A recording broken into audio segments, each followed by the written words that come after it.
Dit is die nuus om 7. Goeienaand en welkom by die bulletin. When Suna Venter was just 9 years old, she decided to become a journalist and change the world. Whether she succeeded in this or not is debatable, but her impact on the media landscape of South Africa remains undeniable. Suna started her career at the SABC at RSG's Current Affairs program 8 years ago. She proved herself across various media platforms, eventually moving into the realm of television as a news anchor on SABC2. Ons gaan voort met die nuus.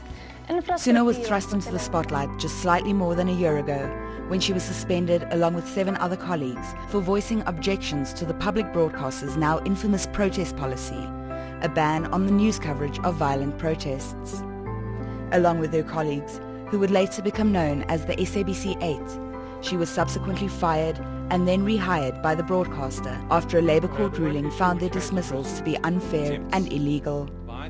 The group was awarded the prestigious Nat Nakasa Award for journalists who show exceptional integrity and courage in their work.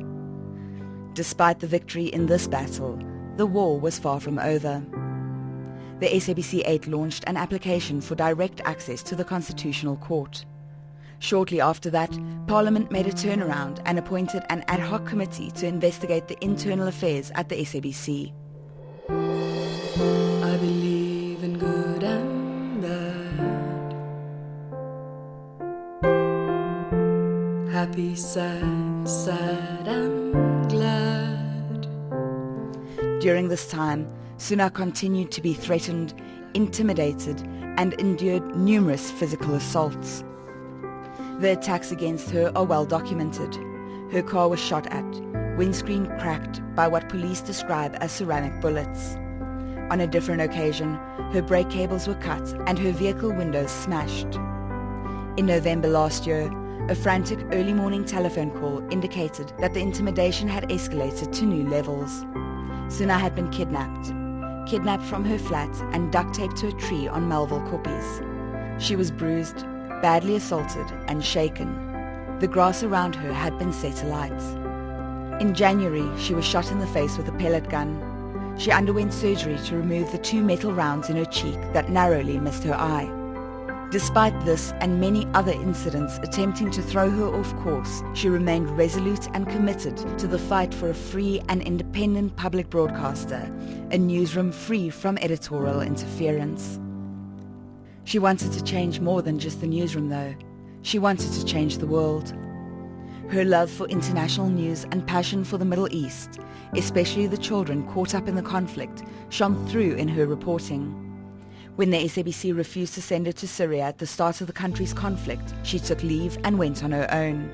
She reported from the front lines.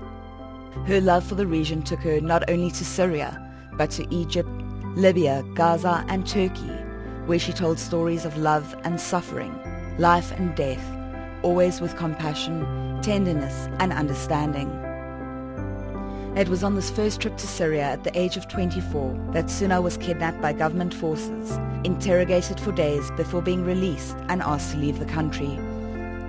It's evident that even before her dismissal from the SABC last year, Suna endured so much in the name of her love for journalism. She rarely focused on her own well-being, but was engrossed completely in her cause. Despite her already fragile health deteriorating due to continued stresses, many due to her ties with the SABC 8 and her ongoing role in the fight for media freedom, she refused to back down. She said she could not leave until the fight had been won and until the public broadcasters' newsrooms were free, independent and without fear. She never lived to see that day. I believe that life is fair and that nothing is too much to bear. Suna's body was discovered in her flat last week Thursday. She had recently been diagnosed with stress-induced cardiomyopathy, broken heart syndrome, a condition brought on by trauma and prolonged unnatural stress. She was brave, of this there is no doubt, but she was also compassionate, loving, and stubborn in her fight for what was right, hopeful and optimistic that justice would be served and that the battle would be won. Die son wat sak, die haan wat kraai. die son wat sak, die haan wat kraai.